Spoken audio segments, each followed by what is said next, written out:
Hey everyone, welcome back to another video. However much you hate the mainstream media at the moment, you clearly do not hate them enough. Seriously, I say that for a specific reason, because if you guys have been looking at the news recently and the trial of the Laken Riley killer, the illegal immigrant that decided to kill an innocent young girl, a 22-year-old young girl over in the US, then this headline will not only piss you the hell off, it will shock you as well.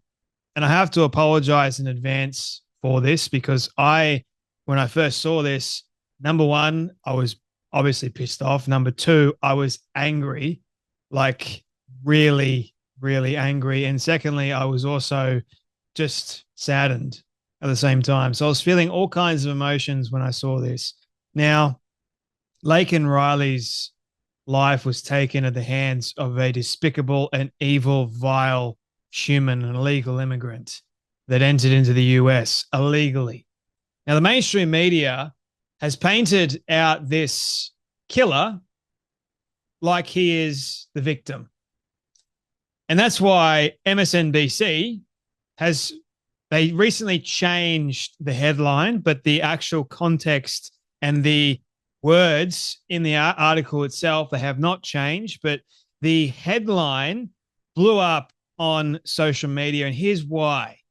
Laken Riley's killer never stood a chance. A chance at what exactly? He killed her, but they wanted him to have a fair trial. How could someone that you know has actually killed an innocent young girl, how is he allowed to have a fair trial? You may be wondering. But everyone's going, oh, because this was highly politicized, then the actual killer didn't stand a chance when it came to a jury. So you're telling me, MSNBC, that you are sympathetic of a killer of a young, innocent girl that just so happened to be going for a jog on college campus. You're telling me that you are siding with a killer of an innocent young girl who, by the way, I watched, I believe it was her father, read out her last diary entry. And you know what it was about? It was about how she was going to be a godly wife. She was writing about all the things that she would do for her future husband. And now she doesn't get the chance to do any of that because this evil, twisted son of a bitch took her life. And the mainstream media wants to sympathize with a killer.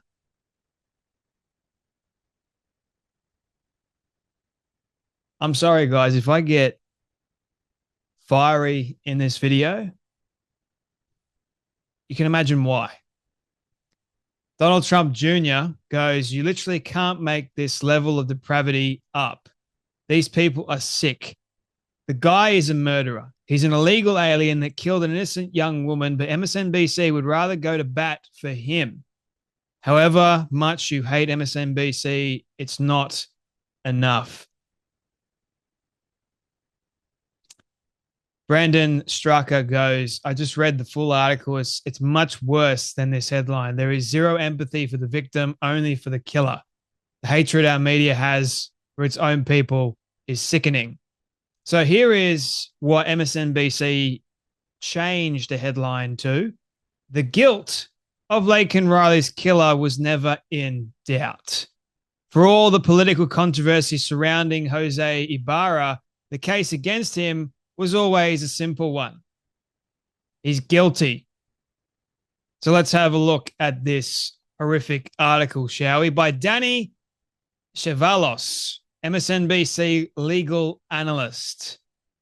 Jose Antonio Ibarra was convicted on multiple counts of murder Wednesday in the February killing of Georgia nursing student Laken Riley. Ibarra was immediately sentenced to life in prison without the possibility of parole, along with other consecutive sentences for lesser crimes, including aggravated assault with intent to R-word and peeping Tom. I believe in the state of Georgia, you have the death penalty. He got life in prison, but they still chose to waive the death penalty.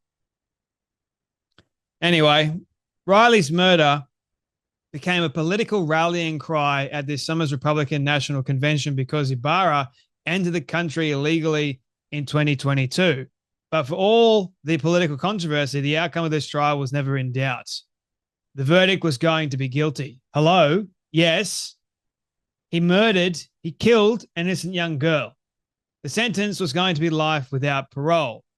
Generally, defense attorneys prefer jury trials to bench trials. One reason is math.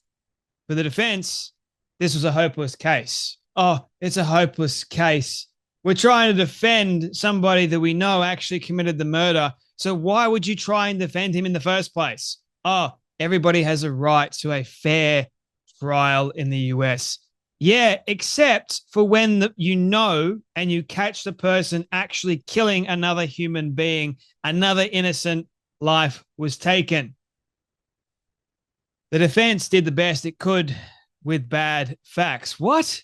It almost surely knew it was going to lose. That's probably why it requested a bench judge-only trial instead of a jury trial. Generally, defense attorneys prefer jury trials to bench trials. One reason is math. With a jury, it takes only 1 out of 12 to deadlock and avoid a conviction. This is ridiculous. Like, this person is actually siding with the killer. With a judge, there's only one juror, so those chances decrease by 11. There are only a few reasons defense attorneys will waive a defendant's constitutional right to a jury trial. Perhaps the case involves unusually complex legal issues that a jury might have trouble understanding, but even then, complexity can benefit the defense. So what? You wanted this guy to get off? Oh, he wasn't given a fair trial. So you don't want justice. Is that what you're saying? This guy is sick. And I believe that people that side and are sympathetic to killers like this, they're not only evil, but they also deserve to be in prison along with them. That's my personal opinion. If jurors don't understand the prosecution's case, they can't find guilt beyond a reasonable doubt. Mate, this goes beyond reasonable doubt. Like, seriously, there's footage of him actually killing Laken Riley. What does that tell you? He did it. The Ibarra case involved no complex legal issues. Nah, duh. It's a simple, clear-cut case. Defense attorneys might alternatively push for a bench trial because the evidence against a defendant is both overwhelming and horrific. That's likely what happened here. The defense had no chance with a jury. So what, you wanted him to have one? But it apparently had no chance with a judge either, since he was convicted anyway. Still, the bench trial was a good call by the defense. Saving the judge from a pointless jury trial might have been Ibarra's best chance at life with the possibility of parole. While you probably won't see that written in any rules or law books, in my experience as a defense attorney, judges and prosecutors appreciate defendants who don't waste the court's time. Sometimes a bench trial can help avoid the trial tax, the harsher sentencing when a defendant opts for a 3-week trial instead of a 4-day judge-only trial. Of course, in Ibarra's case, a judge cut him no breaks, jury or no jury. In fairness, Athens Clarke County Superior Court Judge H. Patrick Haggard, who presided over the trial, didn't have that much to decide. Normally, judges have a lot of sentencing options. Criminal statutes often provide for a mandatory minimum or statutory maximum sentence, leaving a lot in between. For example, when FTX co-founder Sam Bankman-Fried was convicted of masterminding a massive fraud last November, federal prosecutors asked the judge to sentence Sam Bankman-Fried to 100 years in prison. His defense argued for 6.5 years. It's often a challenge for a judge to determine what is an appropriate sentence while considering minimum sentences, maximum sentences, and sentencing guidelines. Dear, oh dear. In this case, the judge had only two options for the murder convictions: life with the possibility of parole and life without the possibility of parole. He chose life without. Undoubtedly, the heart-trending testimony of Riley's loved ones helped justify that decision. Like, what is wrong with this guy?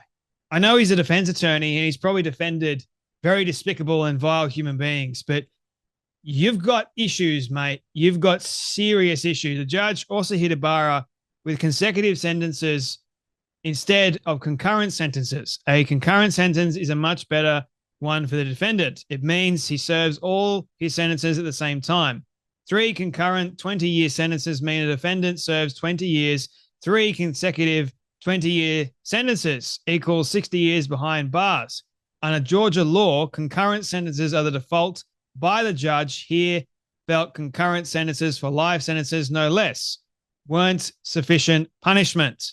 So the guy needed to go away for a very, very long time, life. So anyway, sometimes defense counsel just gets handed a truly awful, unwinnable case. So you're that line. A defense gets handed a truly awful, unwinnable case. So you are trying to defend what this guy did. Of course, it's an unwinnable case. What are you trying to do? Get him off so you can do it again?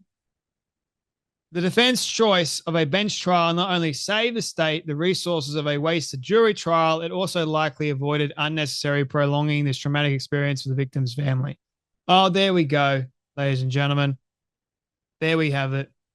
Oh, it's prolonged things, but you know what? The Laken Riley's killer never stood a chance. And a lot of people have since gone online and blasted this so-called defense attorney from MSNBC for defending and showing a lot more empathy for the killer than actually the victim, Laken Riley. It is truly, truly absurd to actually read this stuff from the mainstream media. They have more concern over an illegal immigrant, a killer, than they do a citizen that had a whole life ahead of her and was just taken because some evil, twisted, vile, despicable human decided that he wanted to take it from her. And those sorts of people don't deserve life, I don't think.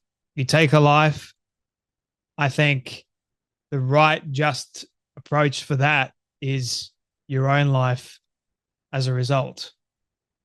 That's my personal opinion. You guys can disagree with me all you like, but it's a waste of space and taxpayer money, not my money, but your money if you're in the US, to have to pay for this guy to still eat, knowing that he took the life of a young girl that could have had a huge future ahead of her.